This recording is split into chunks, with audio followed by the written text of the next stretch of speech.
It is 11 February, year of our Lord 2025. I'm Jim Munchbach, and we're about to get started with a new episode, a new lecture, a new lesson in personal finance. Today, we're going to talk about the name of the assignment is the Credit Crush Setup. So, welcome aboard. I'll give you a few minutes, give everybody a few minutes to get into the Zoom room if that's where you want to be. We are live streaming on Facebook, YouTube, LinkedIn, X.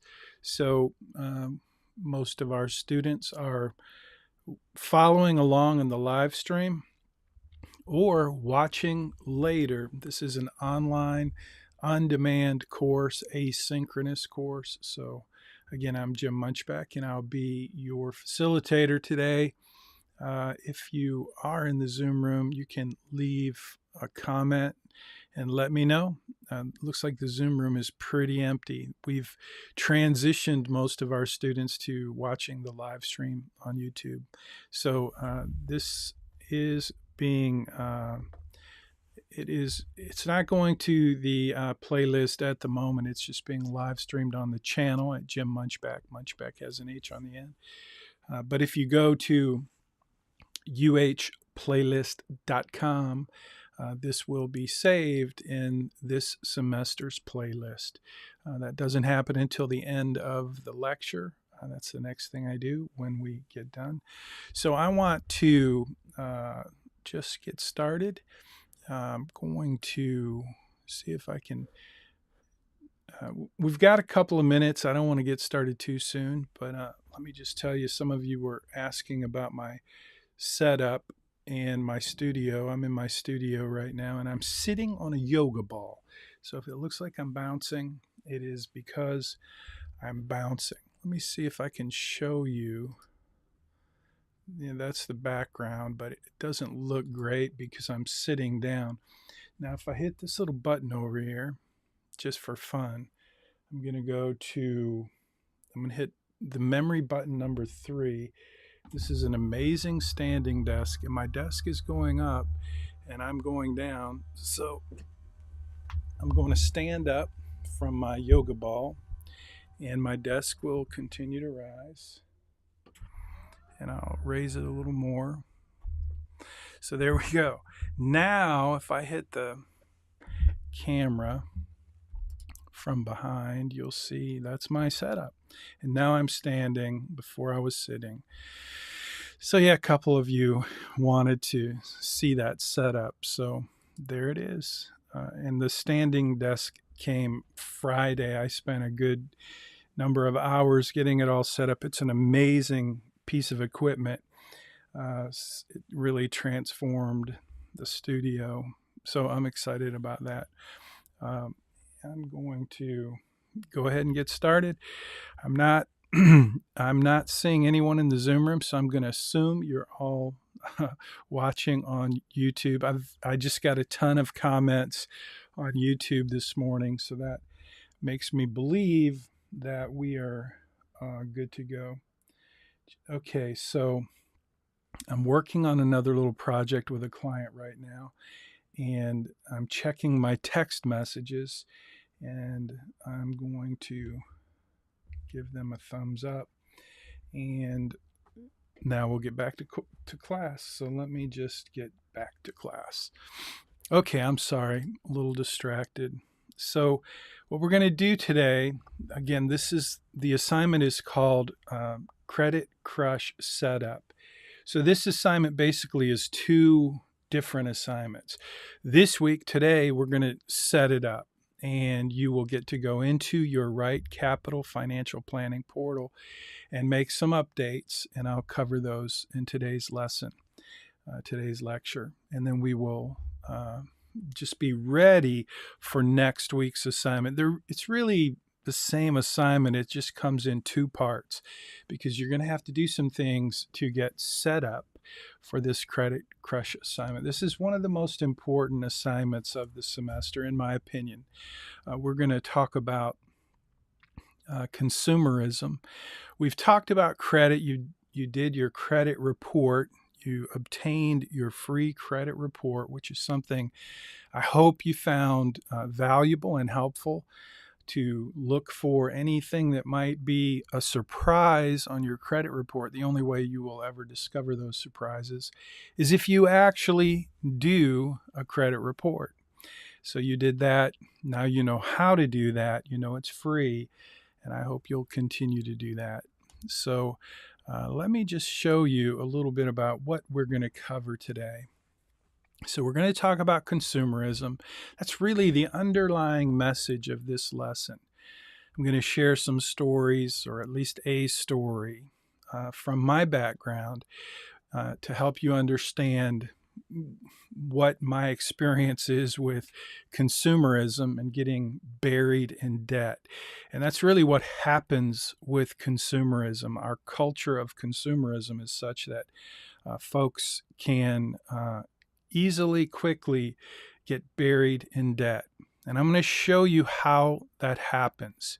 I'm going to tell you a little story about how it happened to me and what I did about it, what my wife and I did about it. So we'll do that quickly, and then we'll jump right in.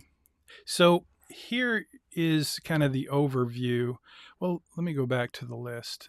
So before I go back to the list, let me just show you, this is what you're going to be doing in your Right Capital. This is the section that you will be working on as you go back into your financial plan and Right Capital.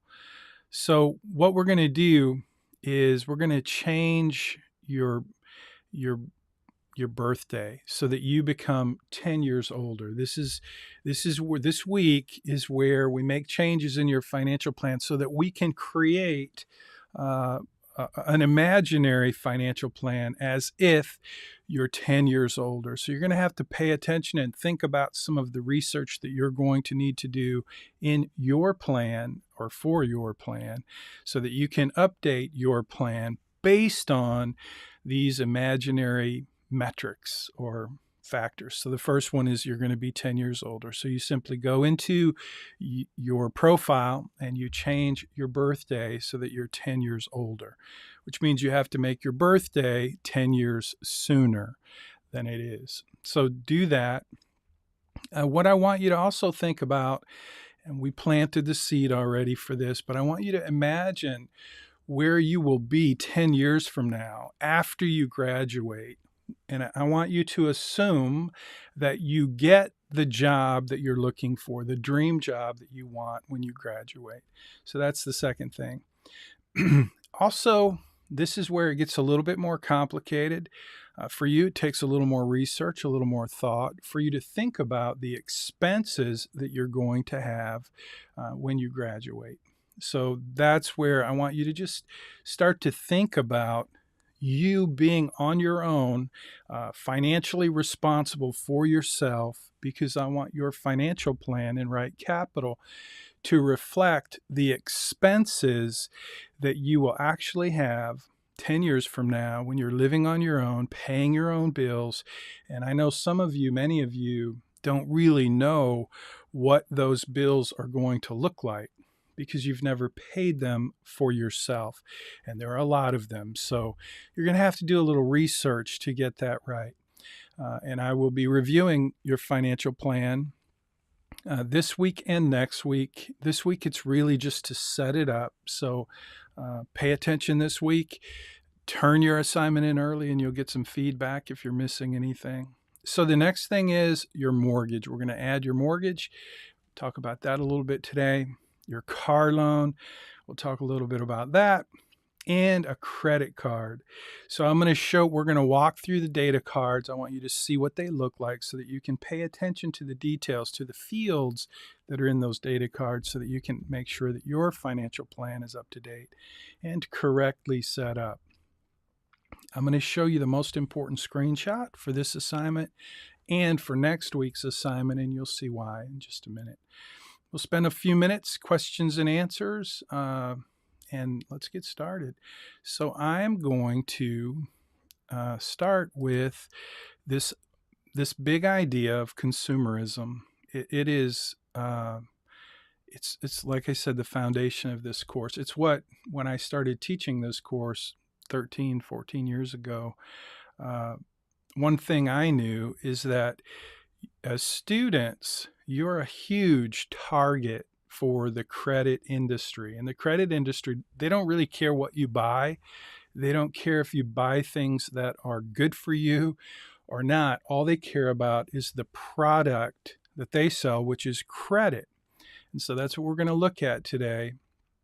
We're going to look at how this thing called consumerism can suck you in and put you in a really difficult place, especially with respect to debt and credit cards. So that's what we're going to work on. So we're going to talk a little bit about that as we go on, and I'll tell you a little story. In fact, one story that I want you to know is, I told you last week that I would introduce you to my wife. That's my wife, Connie, and I. And she, we got married. We got married in 1982. So Connie is a very frugal lady. When we got married, I was an auto mechanic. I made pretty good money, and I like to spend money. I think I shared with you my wife's first memory of money. Connie's first memory of money was when she bought these boots from Dillard's. And after she bought them, she was feeling like it was they weren't nearly as awesome as she thought they were when she bought them. And she spent like her whole paycheck, her first paycheck, at Bill Miller Barbecue on these boots. So the whole story of her first memory of money was one that helped her realize that when she spends her hard-earned money, she doesn't really expect to get anything. If she's spending money on stuff, she doesn't really expect that to turn out so great. So she's very frugal. She doesn't spend much money. In fact, her favorite place to shop is a resale shop, and she gets amazing deals at the resale shop. So she's a very frugal lady. And when we first got married, we got those are just some pictures of my wife and our family, and there's grand passed a few years back. There's my mom and one of my nieces. Anyway, so story is, Connie and I were married, and I was spending a lot of money. And one day, she showed me a credit card statement, and she showed me how that credit card account, we were paying the minimum. She was paying the bills at the time. I was making the money, and she was paying the bills, and she was looking at the credit card statement. And turns out, by paying the minimum amount, she realized that we were going deeper and deeper and deeper into debt. And that was happening across the board with multiple accounts. So I want to show you how that works this week and next week. You're going to get to see it in very clear detail. But when my wife realized that, we came together and we went on a spending freeze. We committed together that we wouldn't spend any money. Biggest fight we ever had, maybe not ever. Well, yeah, probably biggest fight we ever had was one day I was on the phone talking to my friend Vance Miller. And Vance, we were good buddies. We went hunting and fishing, and he was into guns, and I was into guns. And he helped me score this really nice 357 Magnum, Smith & Wesson. It was a pistol. It was great. But we were on a spending freeze. And so I wasn't supposed to buy the gun, but Vance made me a real deal. I could pay him a little bit each month. At the time, I was working for State Farm. I can't remember where I was working, but I do remember this. My wife heard me and Vance talking about this gun, and she picked up in the conversation that I hadn't been completely honest with her and that I wasn't adhering to our spending freeze. And she walked over. I was laying on the floor on the phone. Back then, The phone was a landline, and it had this long cord. And I was as far away from her in the living room as I could get, laying on the floor talking to my friend.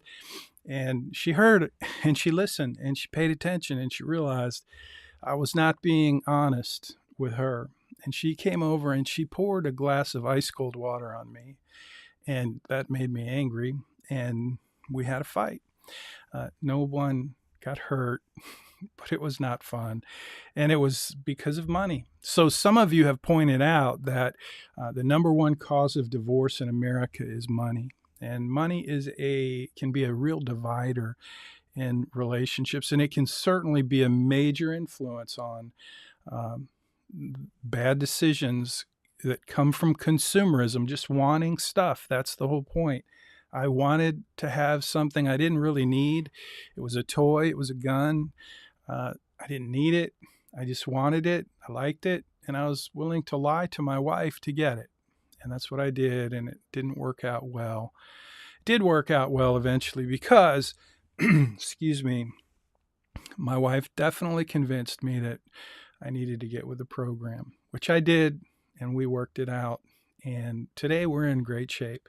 But without my wife and her frugality, it would have been a disaster, which it was a disaster at the time. So that's my story. Connie, my wife, she's an awesome lady. I'm very, very thankful to have her. So I listened to this, when we talk about consumerism is not something that leads to a really good life. And it certainly is something that will distract you from wisdom. And I want to talk a little bit about wisdom for a minute. In fact, I have this clip that I found a couple of semesters ago, but it just fascinated me because this leader in another country talked about wisdom. And I thought it was fascinating to think that wisdom is something that most people would say, yeah, wisdom is a good thing. We should pursue wisdom. But there are a lot of folks in this culture of consumerism who don't really pay attention to wisdom. It's all about the money. So I just want to play this clip and get your comments. This will be this week's class collaboration secret. I just want to know what you think about this clip. So I'm going to go ahead and play it, and then I'll be right back. Thank you, Tucker. At your Camp David, which is beautiful. So you were inaugurated 2 days ago. This is a small country, and yet your inauguration was international news, was everywhere. Why? Why do you think that is? Well, it was a shock for us too. I mean, we knew that a lot of people were coming, and I mean that will draw some attention, of course. In your inaugural, and I was listening on headphones for the translation, so I just want to check this. You said, "We have achieved this great victory and made this a safe country, and that's the predicate for everything that follows. And the next thing we're going to do in this term is to work on the economy to make it better, grow the economy." Yeah. And you said, correct me if I'm wrong. You said I have a 3-point plan, and I'm thinking, I wonder what that is. I don't know. Start a Federal Reserve Bank, and you said the first point of my plan is seek God's wisdom. Yes. That is what you said. Yeah, I said that. Yeah. Why would that be the first point of an economic plan? Why wouldn't it be? Why should it be the first part of the plan? Well, I think it should be. Yeah. But I can't. And most people would think that, right? I've never heard any leader of any country say that. Because they probably forgot to represent the people that elect them. Yeah. It's like you ask most of the people that elect the politicians, they say, yeah, that's fine. Yeah, I believe that. But then you ask the politician, and he will say, no, that's not. So who is he trying to pandering to? I mean, it doesn't make sense, right? Do you think... So it's a common sense thing to seek God's wisdom. Of course. Yeah. It's a prerequisite for wise decision making, yes, I would say. Exactly. So that's the first part of our plan. So that's the first part of our plan. So that's the first part of our plan. So that's the first part of our plan, he said, to seek God's wisdom. And that's really, like I said, that is this week's class collaboration question. What do you think about that advice? I would love to hear what you think about that. And that's why That is this week's secret class collaboration question is, what do you think about seeking God's wisdom in your life? And especially, when I look back at my life, when it comes to money, so many of my decisions were made just pure selfishness and greed. And so what I shared about my wife, Connie, our values, we came together with clear values, and I basically went rogue for many years, and it was a bumpy ride. So when you did your parental interview, many of you learned that the people that you interviewed, whether it was your parents, or your grandparents, or your aunt, uncle, they experienced some things very similar to what I experienced in my life with money. And those sometimes are painful experiences, but they can be very valuable in helping us get clear about what matters most. So, okay, so here we go. Let's jump in. I want to just make sure you understand this week's assignment and what you need to do to make it all work. And I'm playing with my desk. Instead of adjusting my camera, I'm adjusting my desk. So here we go. So this is the first step, is just to add your birthday. Change your birthday, make yourself 10 years older. That's pretty simple to do. You go to profile, you go to family, you click on yourself, your client, you're the client. If you are married, if you have a spouse in your plan, then you'll want to do the same with them, just to keep this. Now, this is going to mess up your plan. If you're using your Right Capital financial planning portal to create your own plan, that's awesome. But for this week and next week and for the rest of the semester, really, you're going to make some changes that will not let this be an accurate reflection of your financial life. The reason we're doing that is because so many students in this course are not managing their own money. So in order to try to get everybody on the same page and teach you some things that will make a big difference in your life, we've taken this approach to creating an imaginary 10-year in the future plan. So bear with me on that. When the semester is over, you can go back and you can quickly make edits to your plan so that it's actually your plan, and that's easy to do. Okay, next. So hopefully you've got that. Adding the 10 years is, like I said, pretty easy to do. Just click in there and make that change. Next, one of the things I want you to do is think about your dream job. And if you get the dream job, the job that you're pursuing based on your major in college, most of you are going to a business college, the Bauer College of Business. Not all of you, but many of you are pursuing a career in business. And so what I want you to do is I want you to think about the job that you really want to get, your dream job. Do a little research. How much would you make if you got the job that's in your major? That's the research you need to do. And then I want you to update your financial plan so that it reflects that income. So that's the next step, is to just make sure that your plan reflects the amount of income that you would have if you got your dream job. So that's the next one. Not finally, but the next thing is expenses. And again, this is one of the areas where you're going to want to think about all of the different expenses that you're going to have when you're out on your own. This can be a very helpful exercise. It can be a very helpful piece of research for you. Expenses make a huge impact in your financial plan, especially when we look at the future trajectory of your expenses, of your financial plan. So you can see here, this data card is just where you can change. You can do a detailed worksheet. That's what most of you will do, is you'll do a detailed worksheet to just tell Right Capital what your expenses will be. Remember, we're doing this for 10 years down the road. So I'm not looking for absolute accuracy, but what I am looking for is that you've done a little thinking, a little research, and you've come up with some numbers that make sense for a regular family, a regular person who has a job and has some expenses. Now, one thing I'll mention here is some of you decided that you do want to link your credit cards to Right Capital, which I think is a good idea, but I'm not trying to sell you on that idea. That's up to you. But if you do that, you do get the additional benefit of having a budget component here in Right Capital. If you don't link your credit cards or your bank card, your debit card, then you don't get that feature. So that's very simple.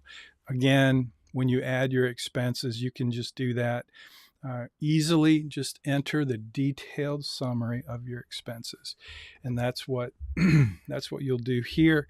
And I'll be looking for that as we get ready, as we set up this assignment.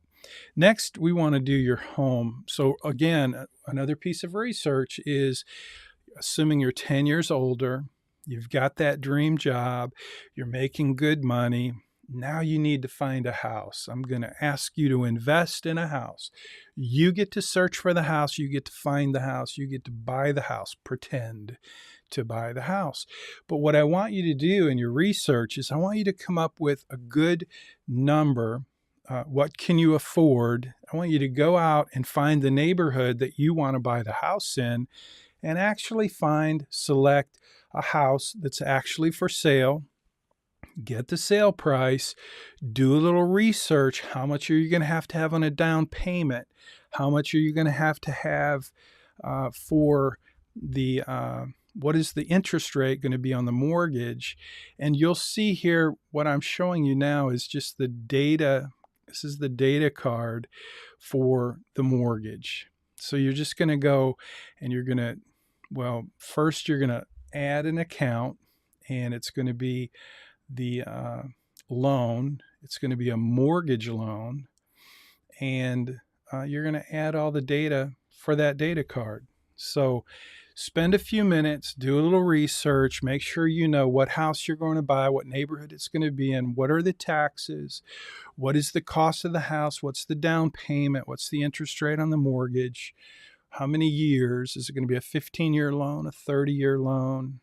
Else? Well, you can just pay attention to those fields, and that will guide you through the research that you're going to need to do for that purpose. Next, let's talk about your car. One of the elements of this assignment is for you to go out and purchase yourself a dream car. So buy the car you've always dreamed about having. Again, this is kind of a manufactured piece of credit, which is the purpose of this. I want to show you. Next week, I'm going to show you how to manage your debt using different strategies. And if you don't have any debt in your plan, then next week's assignment will be not that valuable. So just go with me on this. Go find the car that you want to buy, do a little research, and when you add the car to your financial plan, you'll be able to see again these fields in this data card, in this data card rather, for the car loan. These fields will guide you through the research that you're going to have to do to know. And this is a real life kind of assignment exercise, because at some point you're going to buy a car. Maybe you already have, and you're going to want to understand how that loan is going to work over your lifetime. Again, next week we're going to work on the Credit Crush assignment. This week we're just doing the setup, but you need to add these pieces of debt, these loans, to your financial plan this week. That's what we're looking for. So that's the car. Next is the credit cards. I want you to go out and put at least 10 grand. Just pretend you've spent money on a credit card. And when you go and add the credit card account to your financial plan in Right Capital, you'll see the data card there and basically what is the interest. I want you to do a little research and tell me what kind of rate are you going to have? What kind of rate will you expect to have on a credit card? A credit card with at least $10,000 of a balance. So that's part of this week's assignment, is just to get that credit card set up, and then we'll show you next week how that works and what kind of debt strategies you would use to eliminate that debt. So that is the credit card. So we've covered four different things. One is your birthday. Two is your job, your income. So that's two. Oh, and then we have 3 pieces of debt. So there's 5 things basically I want you to add to your financial plan this week. Grab screenshots, make that part of your assignment. When you do your weekly article, grab screenshots and show me that you've added, that you've made yourself 10 years older, and you did some research to find out what your dream job would be and what the income would be in that dream job. And then you went out, you bought a house, you bought a car, and you put at least $10,000 on a credit card. And all of that is going to require a little bit of research for you to just make sure you prove to me that you understand what the different elements of each of these transactions will be. And that's an important part of being an informed consumer. Now, the problem with consumerism is most people just go out and they buy what they want without really thinking about what does it cost and what's it going to cost years down the road. And that's the purpose of this assignment and next week's assignment. Is I want you to be able to see and experience in the most impactful way what it costs you to use credit. And I'm going to teach you some credit management strategies, but first we have to have some debt in your plan to make sense of that. So I hope you will have some fun with this and just go spend some money, do a little research, and just kind of dream a little bit about what your life will be in 10 years. What will the expenses be? What will your income be? What house will you be living in? What car will you be driving? And what will you be buying with your credit card? So that's the review. I want you to just spend a little time and make sure that you've done a little research. And we'll be back next week to unpack it. But this week is really just about adding this to your plan. Let's see, what else do we have here? So this is a snapshot, 2 snapshots that I'm showing you right now. And these are, if you just look at, the first one is the debt management. I told you I'd share the most important screenshots. And so I know I'm going fast, but I just wanted you to see when you get to your, once you've added these loans to your account, you're going to click on those 3 dots at the top. So I know I'm going fast, but there are 3 dots, top right, and that's how you find the debt area that you're looking at now on your screen. So I want you to, you'll need to go there. If you will, please make sure that those of you who are paying attention now, there will be students in GroupMe asking, how do I get to this screen where I can make changes to my debt strategy? And the answer is, it's those 3 little dots at the top right. So if you're the hero of the day, and you can share that with the students in GroupMe who asked the question because they're not hearing what I'm saying right now, I would appreciate that. Please don't send me an email asking me where to find that screen, because I will say, watch the Zoom meeting. So that's an important little element. So there's really 2 important screens. The first one, the one we're going to work on in the next couple of weeks, is this debt management strategy. And it just shows you what the impact of the strategy is. So you're going to choose a strategy, and you'll see the 3 different strategies. Again, I'm going pretty fast here, that Jiffy file. but you'll see that when you get into your plan. There's 3 strategies. You're going to select one. And when you do, it's going to show you how that strategy impacts your debt. And that's the point of this assignment. Now, that's really next week's assignment. It's more of a preview right now for you to see once we have this set up. Once you have your plan set up for this Credit Crush assignment, then we'll be able to play with the strategies and you'll be able to see the results of choosing different strategies. So that's next week's assignment. But this week, the setup is pretty important. So hopefully that is pretty clear. And man, we covered a lot today. I want to, let me see. I'm going to jump down here and see what I have on the next list. Okay. So we've got, just wanted to cover kind of what's coming. So we've covered savings, we've covered budgets, credit report, you've done that. This week we're doing the Credit Crush setup. Next week will be the Credit Crush assignment, but this week it's just the setup. This week's really pretty easy if you just pay attention. It's a good amount of work because you have to think, you have to do a little research, but if you have 2 weeks basically to do this assignment. Next week we'll actually do the Credit Crush assignment. This week you'll get it set up. Then, not next week, but the week after, we're going to cover bargaining and negotiating. It may not seem like a topic that should be in personal finance, but I promise you it's going to be a good one, an important one, and you'll see why you don't want to miss that lesson. Then we'll spend a little time on insurance. Insurance is one of those things we could spend an entire semester on. But we don't have an entire semester to spend on insurance. So if you have questions or you want specific topics covered in the category of insurance, please let me know and I'll be happy to do that. Insurance is one of those areas where I hate to admit, if I was an expert in anything, it would be insurance. I have lots of letters after my name. Most of them have to do with insurance, like CPCU. If you haven't heard of that one, you can check that out.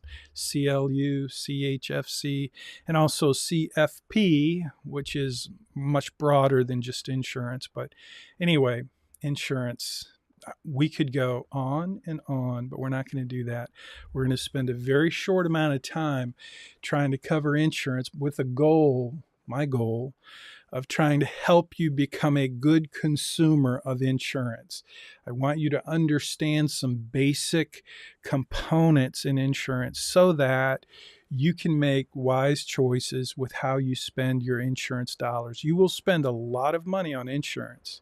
And so I want to teach you some things that you'll need to know so that you will be a good consumer of insurance, so you can make wise choices with your insurance dollars. Okay, next is after insurance, we're going to get into the most popular topic in the course, which is investment. And we're going to cover 4 investment strategies that are designed specifically to help you maximize returns and minimize risk.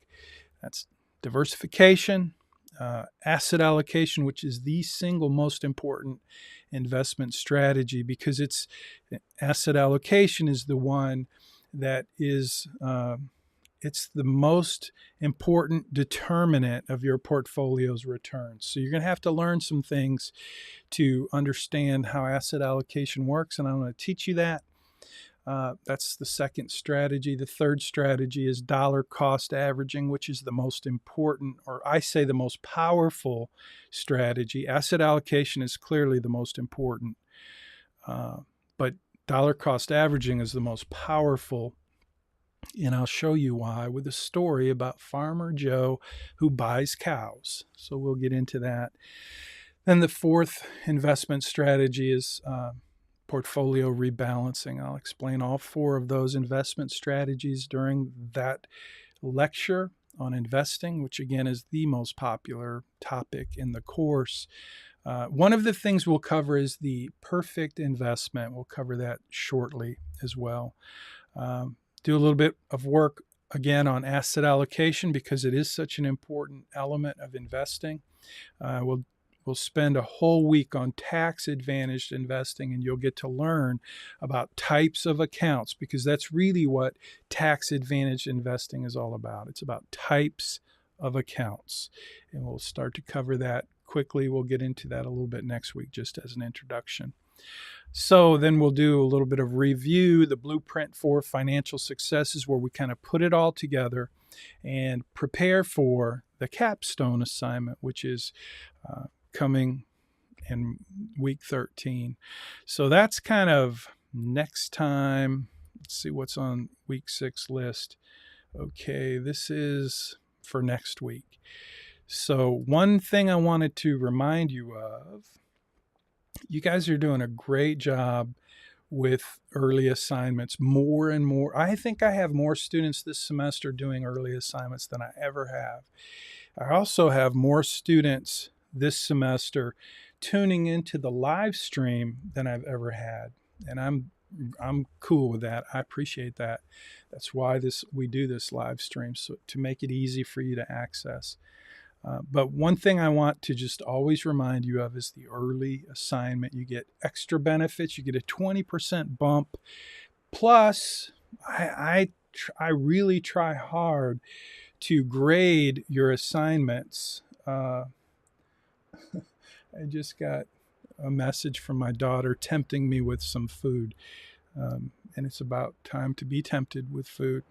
Anyway, sorry about the distraction. Where was I?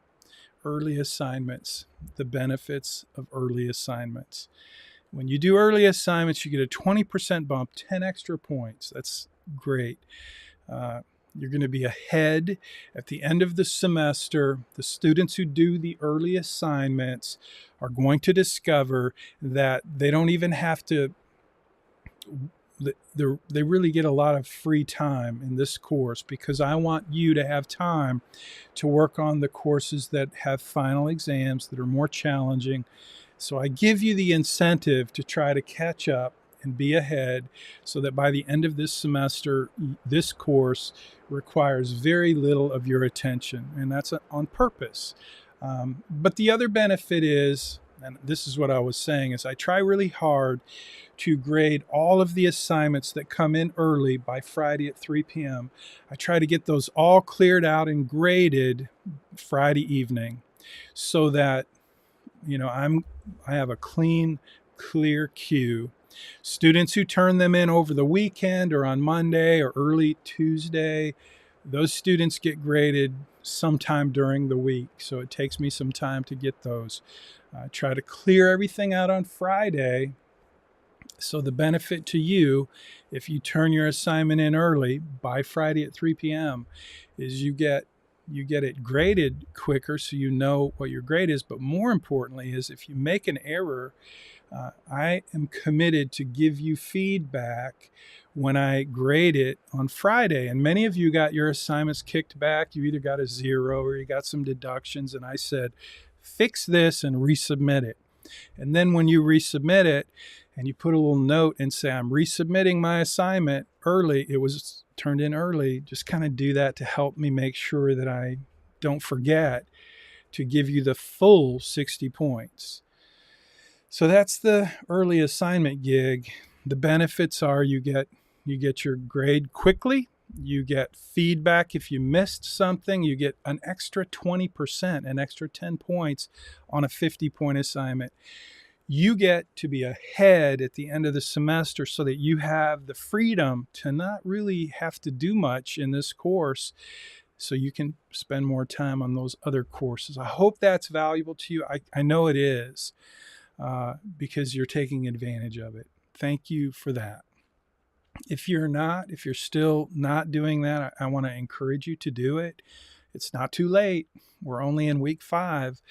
It's a lot of points you're leaving on the table if you're not doing it. So thank you for that.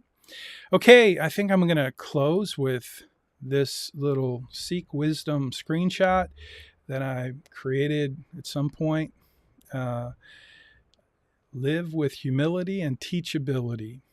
So you can read that or take a screenshot if you'd like. I'm going to let it play for a minute, and maybe I think I will look for somewhere in here I have music. Ah, there we go. See if that plays. I hear music in the background. So I'll be looking for your assignments this week. And I appreciate all your hard work in this semester so far. You're doing a great job. It's interesting to me, every semester I have different kind of levels of quality. And I don't know what it is this semester. You guys are just doing an outstanding job. It's a pleasure to be part of this course with you. I hope you're learning a lot. I hope you're enjoying it somewhat to the best of your ability. I certainly hope none of you are overwhelmed. It looks to me like you're doing a great job keeping up, if those of you who are doing your assignments. So if you have any questions, you know where to go. Go to GroupMe, ask your questions there, and let some other students help answer those questions. If you're not getting your questions answered in GroupMe, feel free to reach out. My mobile number is on the syllabus. You can text me with a question. That's the best way to reach me. But please do make sure you ask in GroupMe first. And if the question you ask was answered in this lecture, I will tell you, go back and watch the Zoom meeting. It is required. And it is also on YouTube. And it's in this playlist, uhplaylist.com. And I'm going to go now, and we're going to end a little early today, and I'm going to go see what my daughter is offering me for lunch. And then I will move this video from the channel into the playlist so it's there. And I'll see you next week. Have a great week.